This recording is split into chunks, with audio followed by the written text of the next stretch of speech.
Ministarstvo poljoprivrede, šumarstva i vodoprivrede, Uprava za agrarna plaćanja, raspisalo je javne pozive za nabavku mehanizacije u biljnoj i stočarskoj proizvodnji u 2022. godini.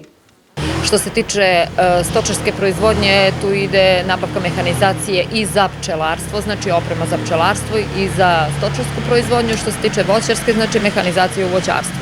Ako proizvođači imaju kupljenu opremu, bitno je da su važe računi od 1.1.2021. godine do momenta podnošenja zahteva.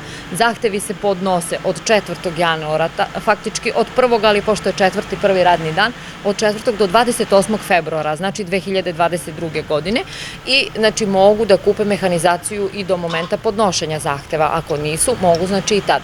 Ako nešto možda nije bilo sad ovde jasno, molim proizvođače da se jave u stručnu službu, znači iz Grada Napretka, mislim da nas i svi znaju, da dođu da se posavetuju sa nama pre nego što bilo šta odrade, zbog papirologije koja je možda i komplikovana da ne naprave neku grešku. Ono što je bitno da sada kažem da im treba, ako su platili u gotovom fiskalni račun, gotovinski račun, otpremnica i garantni list za mašinu koju su kupili, koji treba da bude overen i potrebne su im još 3 potvrde. Potvrda da su izmirili porez na nivou države, potvrda da su izmirili porez na nivou Republike i na nivou opštine, izvinjavam se, i potvrda iz opštinske uprave da nisu koristili subvencije od strane opštine za nabavku te mehanizacije za koju planiraju da konkurišu kod ministarstva.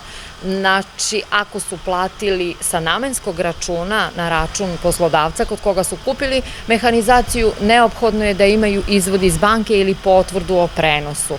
Svakako neka dođu u službu pre nego što odu uopšte po papire. Ukupna vrednost za investicije za mehanizaciju iznosi 65.000, a po pojedinačnom računu 50.000 dinara.